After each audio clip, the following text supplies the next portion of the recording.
Hello and welcome. The goal of this podcast is to get listeners connected with others in the sports industry because they say it's all about who you know, and now you know us. All right, here we go. Hello and welcome, everybody, to another episode of the Constant Sports Podcast. Today we have Jeff Parry joining the show. Thanks for joining us today, Jeff. Happy to do it. Thanks for having me. Yeah, no problem. And then, so a little background on Jeff. He's the founder of JP Sports, newly JP Sports, as he's an expert in NIL, brand growth, contract negotiation. He has a background in law, advertising, collegiate athletic compliance, and then obviously leading up to the launching of JP Sports. And that's pretty recent, right, Jeff? Yeah, it's been I don't know, about 6 or so weeks. So yeah, fairly recent. Perfect. Okay, well, and then we'll dive into that. So yeah, we're going to talk about athlete marketing, deal making, career. You have a good LinkedIn presence with, especially for those in the sports industry trying to get jobs, internships, etc. in the sports space. So we'll touch on that first, and I guess we'll start with JP Sports and then kind of work backwards. And so, what was the kind of the culmination of founding JP Sports, the mission, kind of what's the goal of JP Sports? Yeah, so just kind of was hoping to hop into this space more. Mhm. And I thought that the best opportunity was to kind of, do it on my own, kind of start my own agency.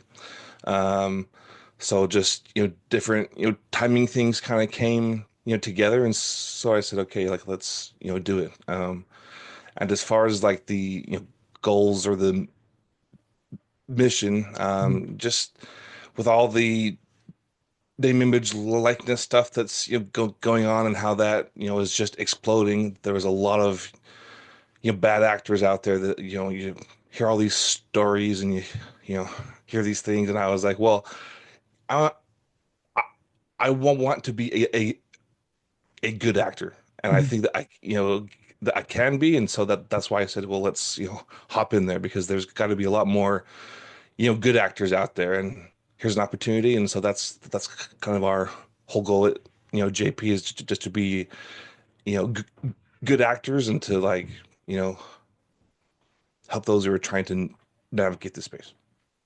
Right. Yeah, no, great, I guess mission and kind of backer behind that. And speaking on the NIL aspect of it with, athletes, there's so much that goes into it, right? Finding the right brand, aligning values and audiences and, the deal making part and contract and negotiation and things. And so what's kind of one of the more important parts that you stress to the athletes? Is it the brand management? Is it their brand themselves building it up, the different contracts? Is there something that stands out more than another part? All of them are key. Mhm. Um, probably the most important part, right? It was just taking control of your own, personal brand, right? Because that's what is going to get deals. That's what's going to get you jobs after college, whether or not you're an athlete, right? So, just trying to take ownership over that, and trying to be very intentional about that, right? Trying to be strategic about how you go about that because all of us have a brand, Right. whether we like it or not. And so it's okay.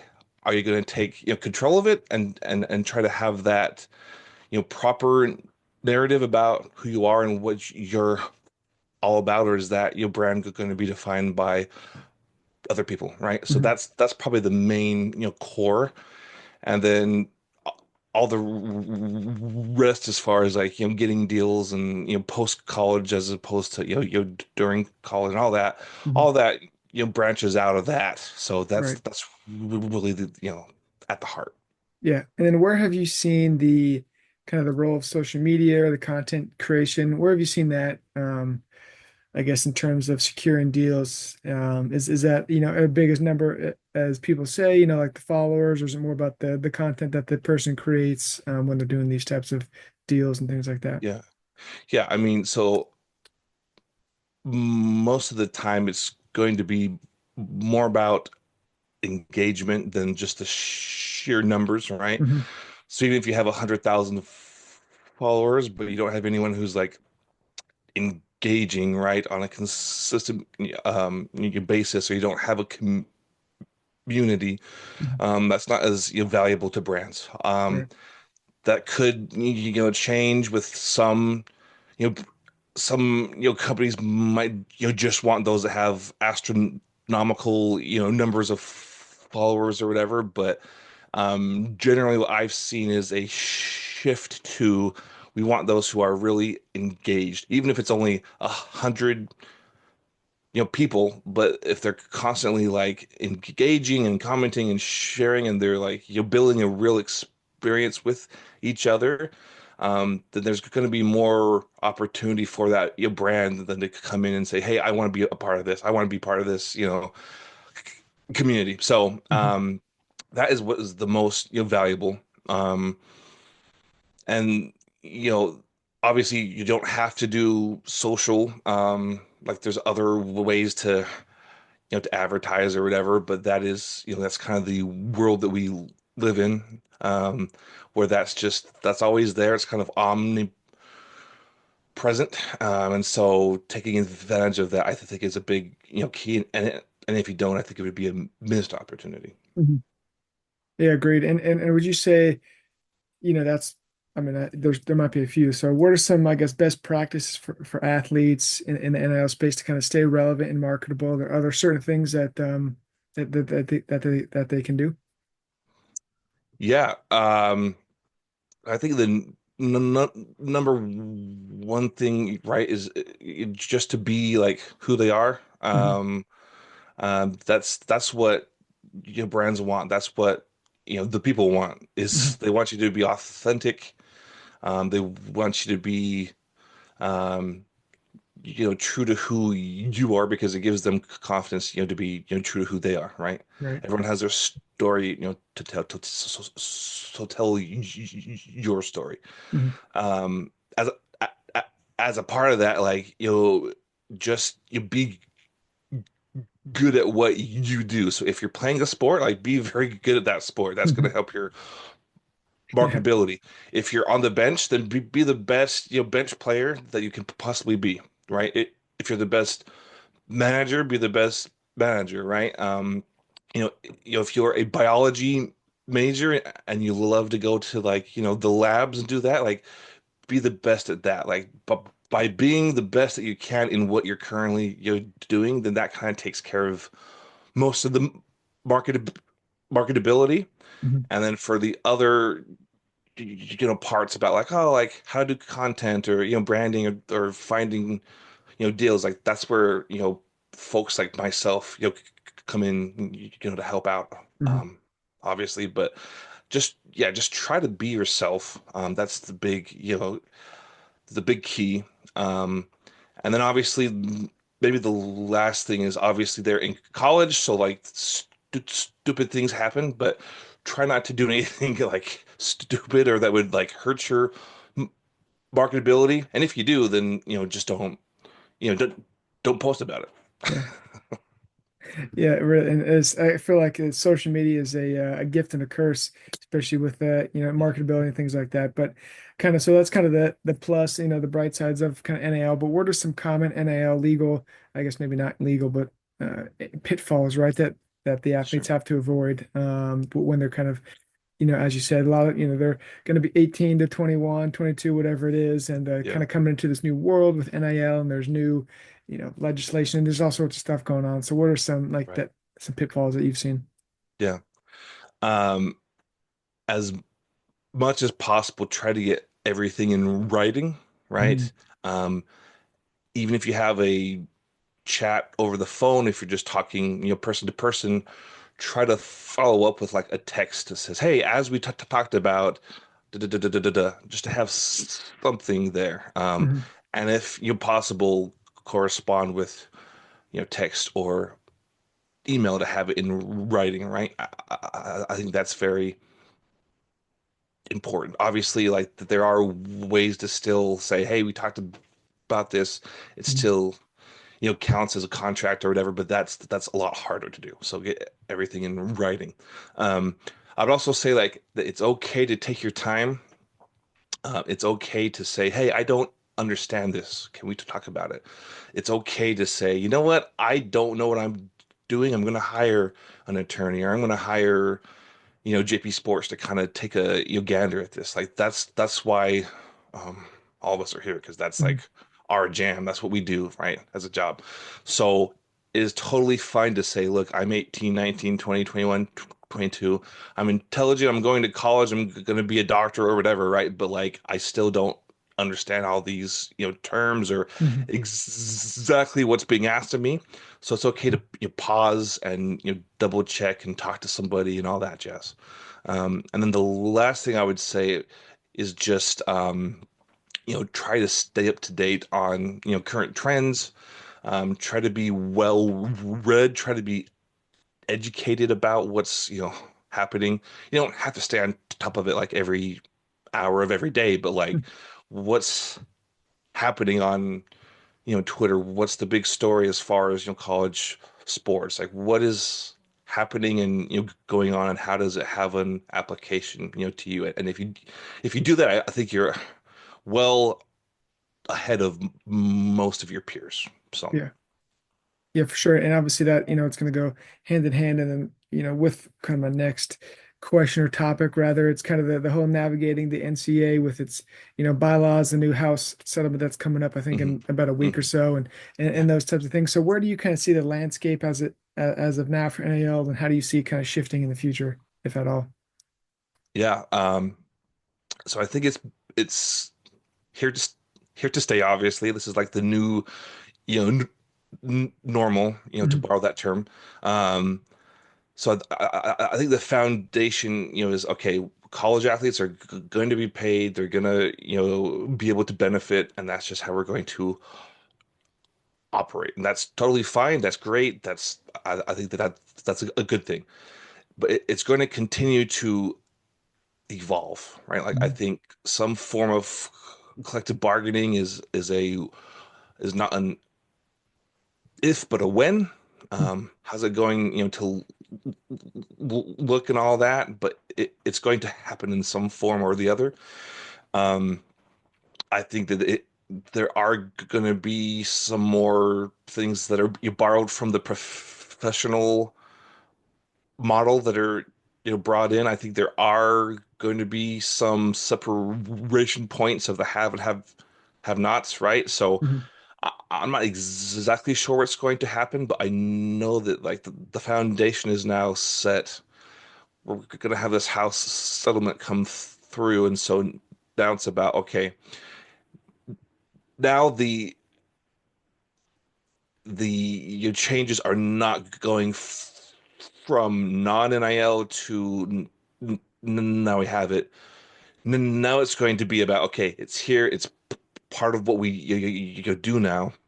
How are we going to perfect it? How are we going to make sure that it's done, properly? How are we going to make sure that is there fair market value, or is that, dumb to even, try? Like just all these things are going to continue to evolve and fine tune. I think that's probably where our, time is going to be spent in the next, I don't know, 5 or so years.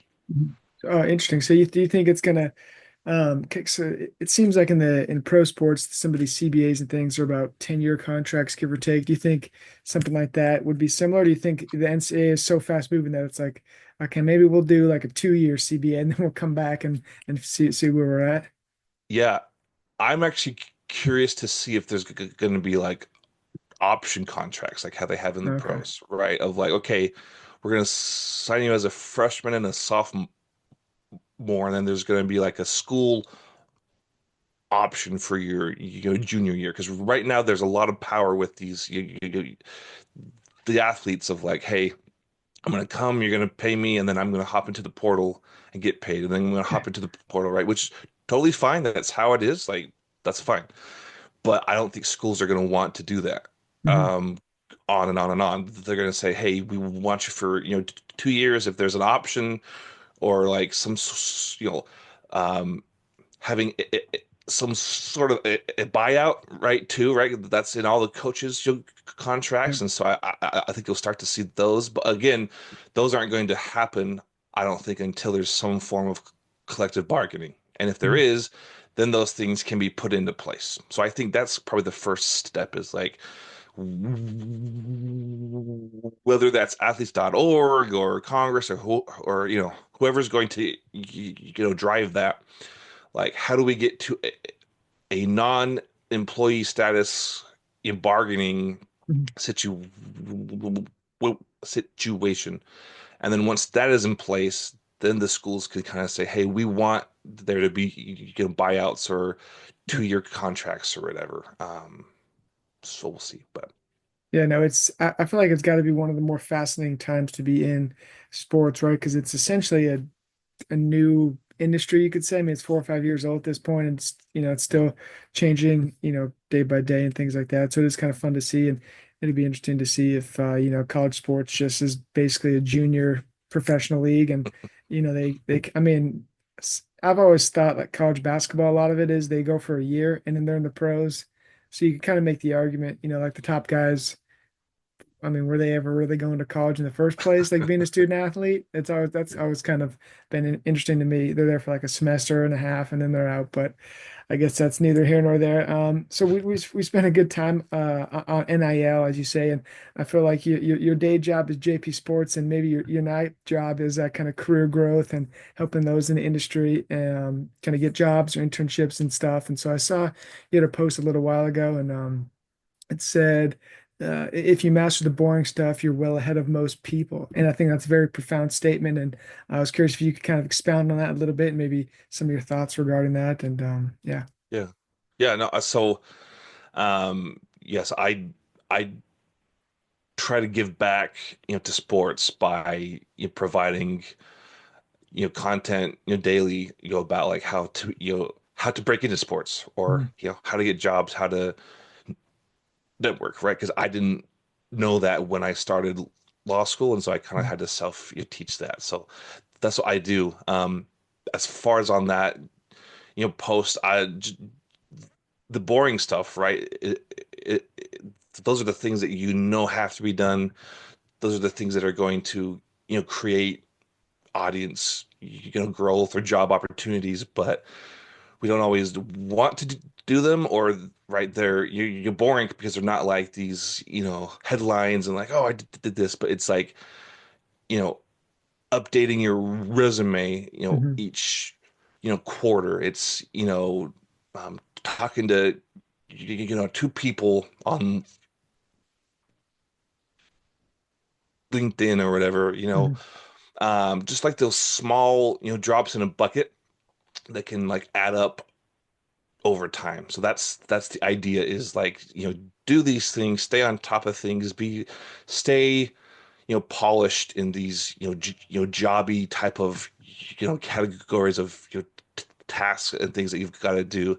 And if you do that, like you're well ahead, because everybody else is going to be like, oh, I don't, have a job. I gotta like talk to some, big guy at a company, and you'll get a job, and say, well, if you just do the basic simple things for a long time, then that'll kind of take care of itself. So that was the idea of that.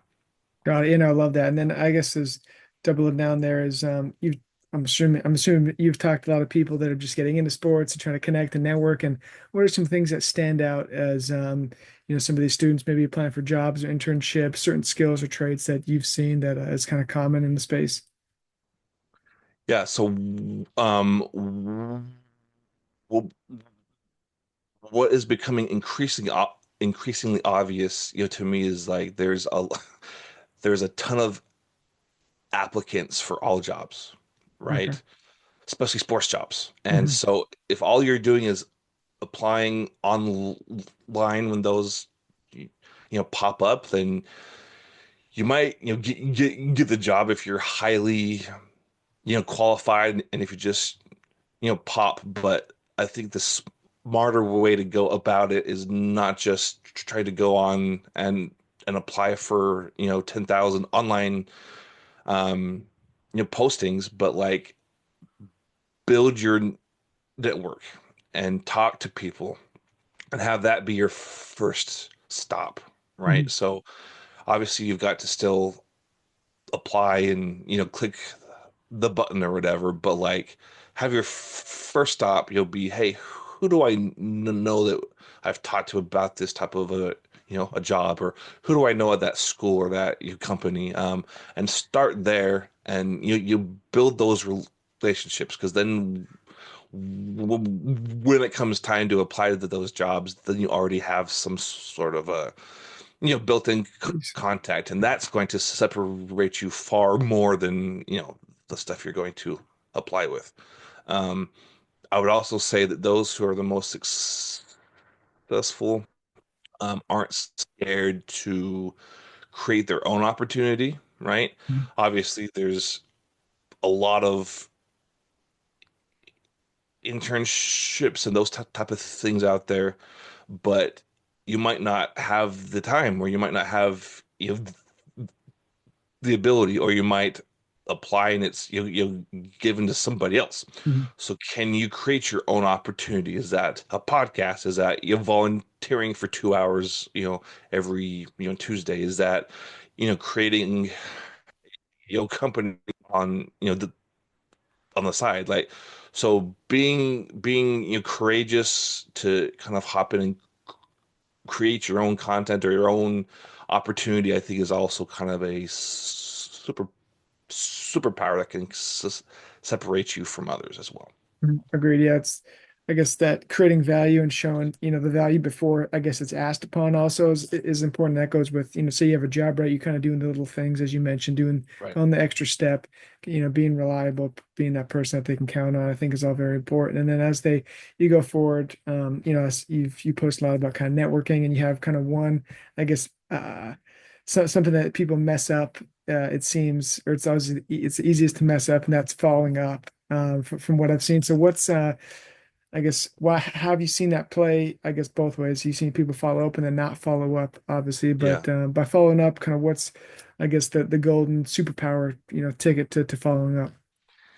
Um, yeah, basically it's just to kind of do it naturally, right? Mhm. So there's these things called holidays and birthdays that are very Mhm. good natural opportunities to say, "Hey, how are you?" Right? So, Mhm. and that's all it takes is you go to a conference or whatever, and you talk to someone and you hit it off, and it's great. That's not going to like help or like grow into anything unless keep adding drops to the bucket, right? Mhm. It's like a plant. You got to keep giving it water and sunlight and all that jazz, right? Don't drown it. Like, don't do it every Yeah. day or whatever, but like being strategic or being intentional about following up is totally fine. And that's how you, over time, add drops to the bucket and say, okay, like we're actually you're building a true relationship, instead of like, hey, we talked that one time, 2 Right. years ago, do you have a job? Like that doesn't help, and that's not going to work, right? But if you're actually being genuine about like, hey, we talked to that thing that was 2 months ago, I read an article about the thing that we were talking about. I thought you might Yeah. like to, check it out. Oh, okay, that's great. That's very, natural, right? Or hey, happy birthday, right? That's Mhm. that's totally fine. It doesn't have to be these, huge things. It just has to be small, drops in a bucket, and then eventually you'll have a bucket, and that's, the point. Right.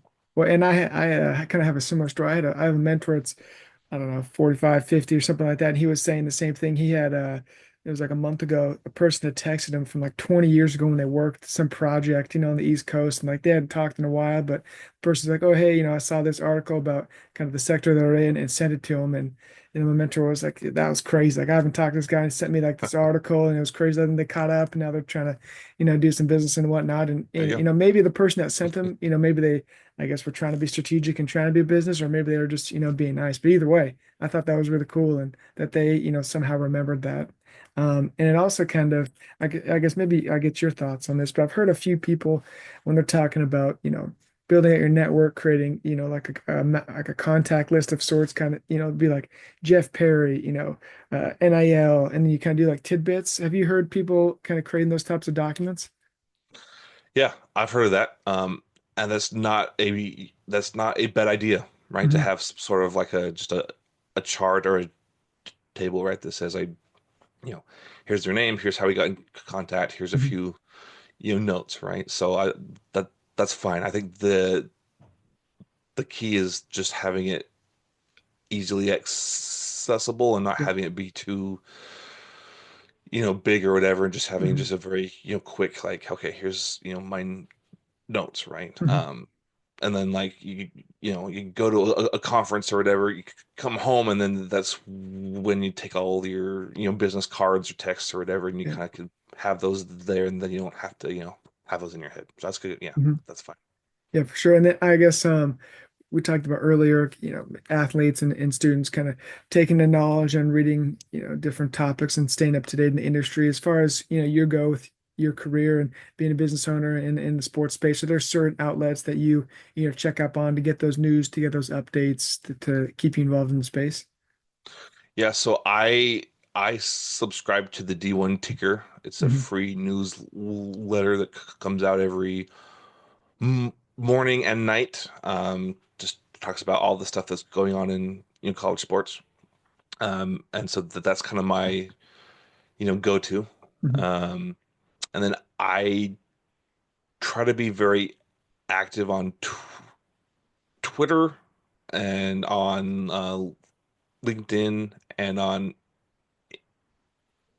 Instagram, just to like, you keep up with, trends and things that are being talked about. Because if it's being talked about in my space, right, Hmm. then it's going to be on those platforms, Right. right? So in the olden days, right, our parents would watch, the news, but nowadays it's like, okay, it's on, these platforms. So, that's how I try and stay up, to date. And then I try and talk to people also, like Hmm. just, say, hey, I saw this article, or hey, I saw this, post. Can I talk, to you? And then that's an opportunity to kind of go, deeper to like, okay, what are some tips, or what are some, you know, um, I don't know, some, books that they've read, or like the, go-tos that they have. So that's probably my, you know, whole stay up to date type of stuff. Like Yeah. have the D1, ticker, newsletters, like, constant Hmm. sports also, right? Like those type of, contents that come out like on a daily or on a weekly basis, like those are very, very, very helpful. Hmm. So Yeah, no, great. And I think D1's ticker's great. I think I got it in grad school. I subscribed whatever it was, like 4 or 5 years ago, or whatever. yeah. And it's awesome. So yeah, I agreed there. And then regarding on tips and best practices, what's a piece of advice or something that you would pass on to the student athletes as well as those trying to get into sports? Yeah, I mean, so I, I would give the same advice that I got when I was in law school, and it's, twofold. It's that you have to have relevant experience. Um, that's not to say that it has to be, direct, Hmm. but it has to be relevant, right? So, do you have to have an extensive, background in college sports, to break into college sports? No, but can you, connect those dots of like, here's what I did, previously, here's how it's, relevant to this, Hmm. new job or whatever, right? Um, and then the other part is kind of what we already talked about, that you've got to invest in networking and building relationships. That on its own is not, good enough, and just having good experience on its own is not, good enough. But having them both is where you separate yourself from all the others, right? So that would probably be my, general advice.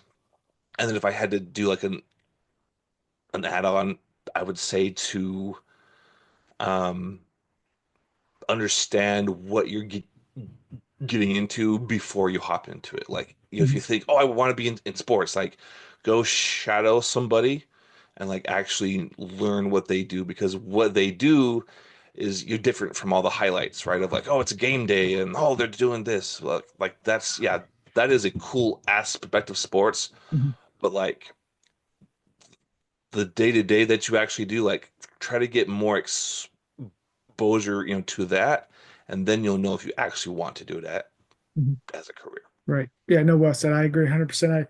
I've said this before on the show, but I had worked at minor league baseball and rookie league, and I was good. After that summer, I was good. I Yeah, was like, I don't think I need to do baseball. I think I love baseball, played it, growing up, brothers played the whole deal, and working a minor league baseball is much different than, playing it or going through a game. So yeah, I for checked sure. that box, you know what I'm saying? I do. Is well, thanks for joining us today, Jeff, and we appreciate your insights on NIL and the I guess the sports sector for those trying to get into it and land their jobs. And before we go, where can the listeners and followers find JP Sports, find you, and kind of shout out anything you got going on? Yeah, so they can find me with my name, Jeff Parry on LinkedIn, and I do daily content on there, so that they can always DM also, so that's fine.